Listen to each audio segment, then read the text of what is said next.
Donnelly reported the legend of the hermit, a holy man who sought solitude in its most pure form. Allegedly, he rode here from the mainland in a boat without a bottom, so all the creatures of the sea could rise at night to converse with him. How disappointed he must have been with their chatter. Perhaps now, when all that haunts the ocean is the rubbish dumped from the tankers, he'd find more peace. They say he threw his arms wide in a valley on the south side, and the cliff opened up to provide him shelter. They say he died of fever 116 years later. The shepherds left gifts for him at the mouth of the cave, but Donnelly records they never claimed to have seen him. I have visited the cave and I have left my gifts, but like them, I appear to be an unworthy subject of his solitude.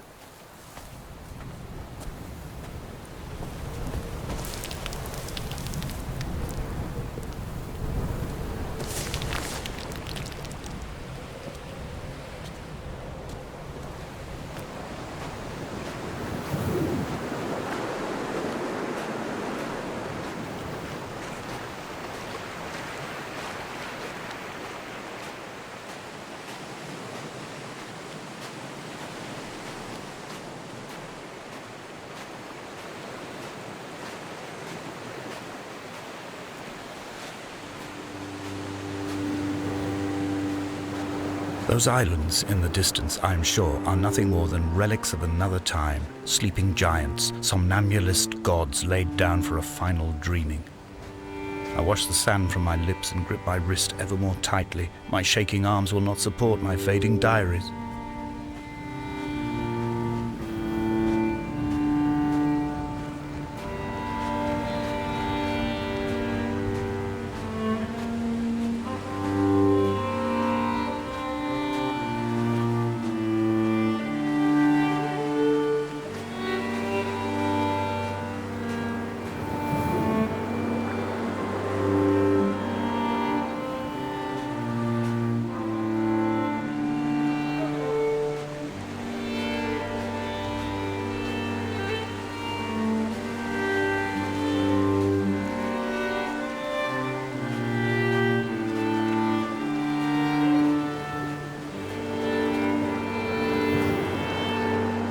Dear Esther, I found myself to be as featureless as this ocean, as shallow and unoccupied as this bay, a listless wreck without identification.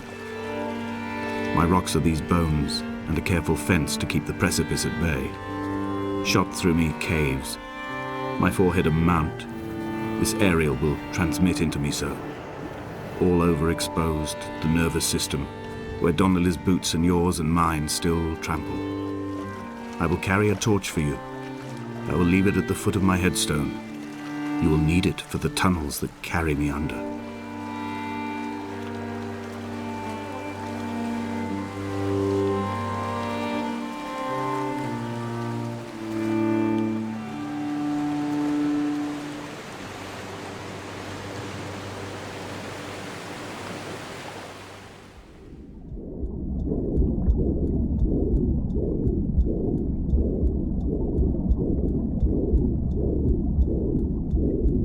Come back.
reading Donnelly by the weak afternoon sunlight. He landed on the south side of the island, followed the path to the bay and climbed the mount. He did not find the caves, and he did not chart the north side. I think this is why his understanding of the island is flawed, incomplete. He stood on the mount and only wondered momentarily how to descend. But then, he didn't have my reasons.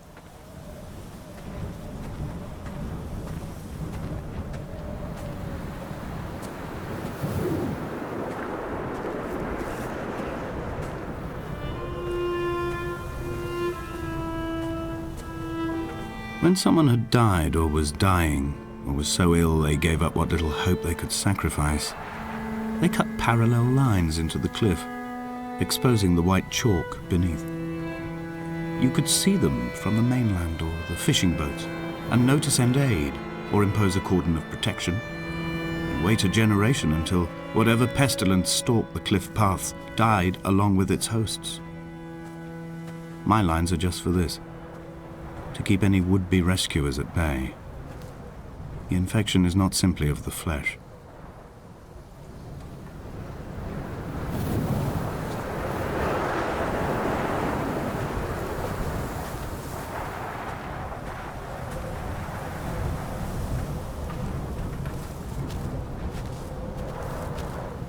They were God-fearing people, those shepherds. There was no love in the relationship. Donnelly tells me that they had one Bible that was passed around in strict rotation. It was stolen by a visiting monk in 1776, 2 years before the island was abandoned altogether. In the interim, I wonder, did they assign chapter and verse to the stones and grasses, marking the geography with a superimposed significance that they could actually walk the Bible and inhabit its contradictions?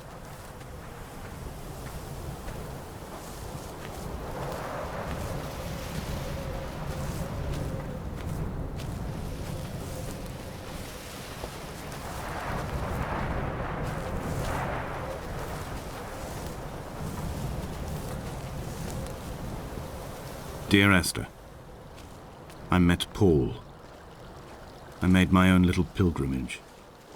My Damascus, a small semi-detached on the outskirts of Wolverhampton. We drank coffee in his kitchen and tried to connect to one another. Although he knew I hadn't come in search of an apology, reason or retribution, he still spiraled in panic, thrown high and lucid by his own dented bonnet. Responsibility had made him old. Like us, he'd already passed beyond any conceivable boundary of life. I find myself increasingly unable to find that point where the hermit ends and Paul and I begin. We are woven into a sodden blanket, stuffed into the bottom of a boat to stop the leak and hold back the ocean. My neck aches from staring up at the aerial. It mirrors the dull throb in my gut where I am sure I've begun to form another stone. In my dreams, it forms into a perfect representation of Lot's wife, head over her shoulder, staring along the motorway at the approaching traffic in a vacuum of fatalistic calm.